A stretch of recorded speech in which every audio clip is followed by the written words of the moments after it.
folks, I have a really beautiful tenor to show you today. This is number 745. It's for a repeat customer overseas.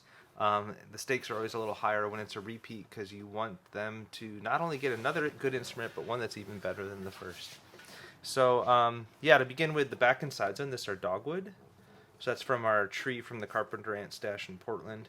Dogwood's nice. It's a good hardwood for back and sides. It's got really beautiful, rich colors to it. Real swirly grains. Interesting. It's interesting stuff. I like it a lot. And the top is Juniper from Eastern Oregon. So a lot of people don't know this, but Oregon is not all rainforest. Most of it is actually kind of high desert. And juniper is a really common tree up in that area of Oregon. This board comes from Chris from the D Mill. He gave it to us for ukulele tops. And I love it. It also smells good.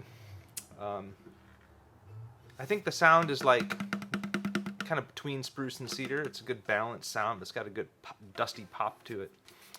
So I picked a really nice pistachio for this one. I like the stripes in it. It's a cool graft right here. And then the bridge looks really neat too.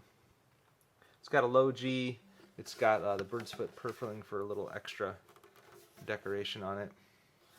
And I used my headstock I traced from a Santo instrument from the 1880s, which I sometimes like, this rounded look. So it's good, and with the low G,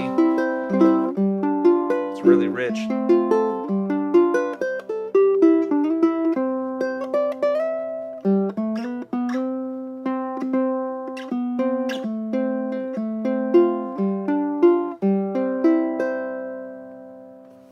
Yeah, it's good. So lightweight, solid, stable, but very resonant, and it's got that kind of swirly natural look that we like. So yeah, 745, ready to go. Cheers.